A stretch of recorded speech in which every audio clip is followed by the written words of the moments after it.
अस्सलामुअलैकुम वरहमतुल्लाहि वबरकातुहू। नाज़रीन मोहतरम, मैं हाफिज़ वारिसी और आप देख रहे हैं इस्लामिक टीवी यूट्यूब चैनल। नाज़रीन मोहतरम, आज अल्लामा साद हुसैन रिज़वी साहब के केस की समाअत थी, तो इस हवाले से एक नई अपडेट लेकर आपके साथ हाजिर हुआ हूँ। तमाम दोस्त वीडियो को गौर के साथ देखिएगा। नाज़रीन मोहतरम, आपको बताते चला जाऊँ कि आज अल्लामा साद हुसैन रिज़वी साहब के केस की समाअत थी और जो केस की समाअत है वो जस्टिस गुल खान साहब उन्होंने केस की समाअत की है।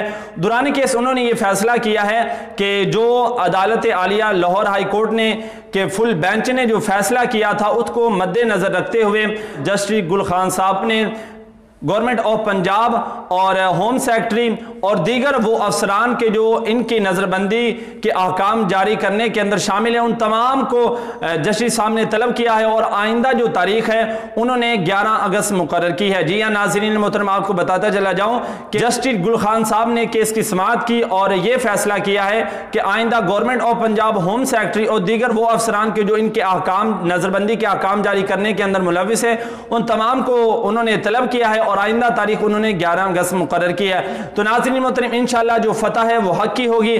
तमाम दोस्त जो हैं वो दुआओं का सिलसिला जारी रखें। इस हवाले से जो ही कोई लेटेस्ट अपडेट आएगी तो वो भी आपको इस चैनल पर मिल जाएगी। ये हमारे साथ कितना जुल्म सितम कर लेंगे, इंशाअल्लाह अल्लाह ताला एक न एक दिन हक को फतह जरूर नसीब फरमाएगा और इंशाअल्लाह हम पाकिस्तान के अंदर निज़ाम मुस्तफ़ा को कायम करके ही सांस लेंगे। मिलते हैं एक नई वीडियो के साथ, तब तक के लिए अल्लाह हाफिज़।